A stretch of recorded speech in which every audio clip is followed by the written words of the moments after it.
So put your hands together. Let's thank our first competitor. Cheer him on. Give him that energy. There you go. EmotAI, Daniel and Carolina. Did you know that stress is an automatic response developed by our ancient ancestors as a way to protect us from predators and other threats?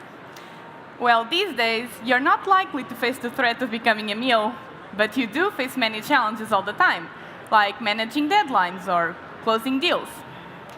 High stress levels negatively impact most aspects of human cognition, the key ones being attention, memory, and decision-making. You can think of stress like your computer.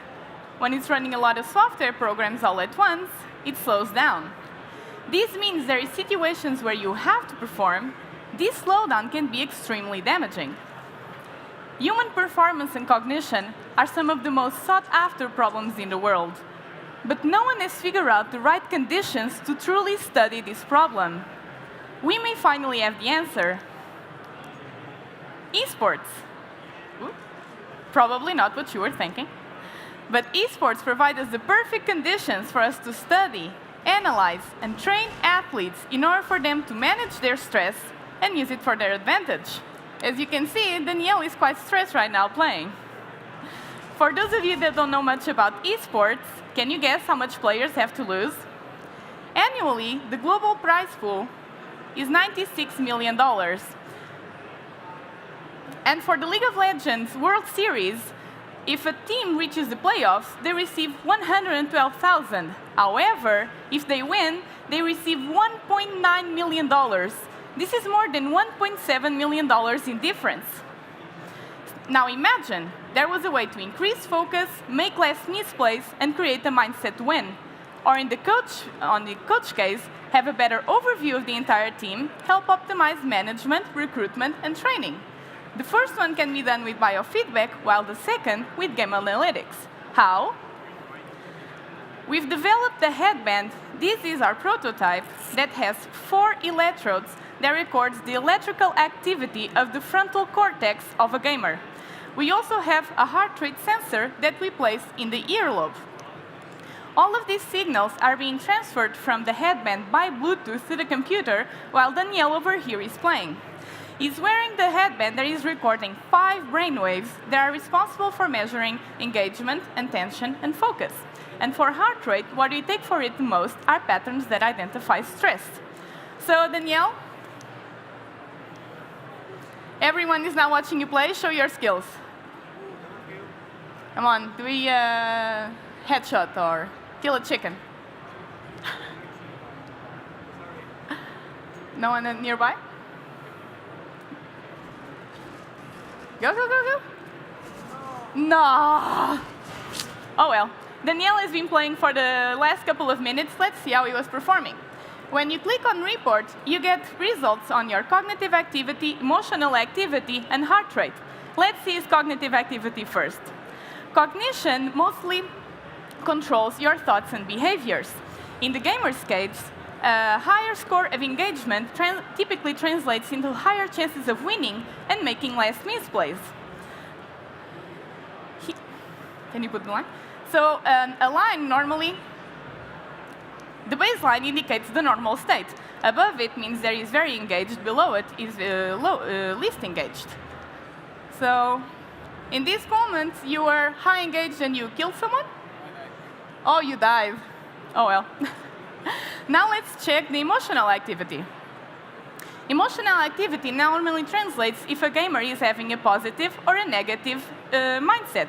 If he's having a positive mindset, it means there is more resilience to misplays and higher chances of recovery. However, if it's a negative mindset, he's most likely to start tilting. As you can see, Danielle is quite feeling negative right now. Maybe it's because he's presenting in front of all of these people. Then we have heart activity. In a heart activity, normally goes faster once a gamer starts to feel anxiety or stress. In this case, above the line, you can see that he was a bit stressed when you killed someone. You died. All right, so this is the report for one game session. When we were speaking with teams, they told us they would like to see the progress throughout the week. So if you click in progress, you get the entire progress of the game throughout the week. This is a great way to see how the gamer is improving, to compare between different game sessions, and also to see game APIs from like kill death ratios, for example. You can see right there, 1 to 8. We already have APIs from games such as PUBG, CSGO, and League of Legends. And if he wants to see why Monday was his worst day of the week, he can just click on it and get the report from that game session. In case he wants to see a report from last month, for example, in our final version, we expect to have the menu for the month in the progress bar. However, right now, the way we fixed it was, you click on menu, you get file upload, you select the file that you would like to see your report from, and there you go. And this is just the beginning. We have been developing our hardware and design for the past 2 years, and we expect to have it launched on a Kickstarter campaign early 2019. We are working with product designers that have experience in the sports industry, having worked with Puma before. We are also working in implementing a machine learning version that will adapt the software to each player's needs. If one of you would like to try our wearable, please approach me or anyone from our team. We are all wearing similar jackets, so you can spot us easily. And tomorrow, we'll be in the booth A204, where you can try out everything on the headband. Because it's not just about performance in gaming. Imagine what we can achieve from all of this data and insight into human performance. Thank you.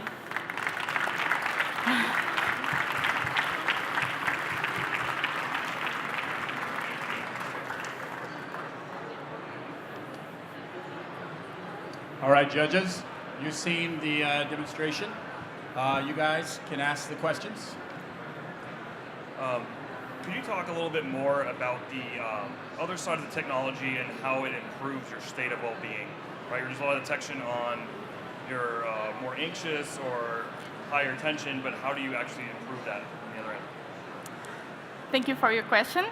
A good way to improve performance is through biofeedback. So if a gamer is already knowing that he's tilting or is more anxious in that point, in the next time you will be playing, is most likely to manage these emotions in order to perform better in that specific moment. However, we are also developing a training platform that we are partnering with psychologists, where we will tell the gamer, we will give them trainings on how we can improve. So for example, breathing exercises, meditation exercises, or focus exercises. That will all depend how he was feeling throughout the game, and so that it can prepare him for the tournament. Thank you. Is there, are there any technology, capabilities you can add to your product that could actually induce more focus or help them be more relaxed while they're playing the game? Another technology? Like, are there any tech enablers that could actually do that without having to have a coaching session or have to practice exercising different techniques along with it? During the game? Yes. The feedback that we received from the gamer is that they don't want to be distracted any moment of the game. So they only want to know information before and after the game. So there are a few other products on the market right now that are doing somewhat similar things. The Muse headband, for example, helps you meditate. The Emotive can be used for predictive analytics for TV reviews, if you're watching an ad to see how it will perform.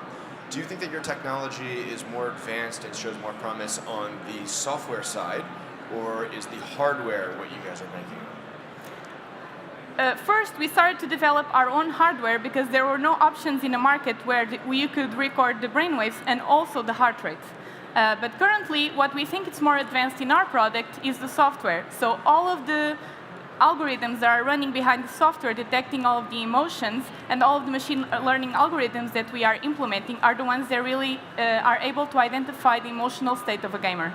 So if you got to the point where you were comfortable with a third-party provider, whether it be the Muse headband and Emotive heart rate ring, you would abandon the hardware here and focus primarily on the software? Or do you think that your hardware is far along enough that this is going to be part of your core revenue? We are certainly open to the possibility. However, we developed our own because it's the most comfortable for gamers to wear it. So all of the other options that we saw in the market, the gamer could not wear it because of all of the other things that he has to wear on his head. Could you talk a little bit more about the hardware, specifically like the battery life? Does it last the full length of a marathon session? And what kind of technology you're using to actually sense the brainwaves. So the technology used to sense brainwaves is a very known technology called EEG, electroencephalography, while the heart rate is PPG. Could you, the duration of that? Yeah. So right now it's lasting from 8 to 10 hours, but in the new hardware we expect it to last more. All right. We are still in the testing phase. All right, they're very strict on time this time. This is for a trophy, so big competition. Put your hands together and help us thank Thank you. EmotAI and Caroline and Daniel.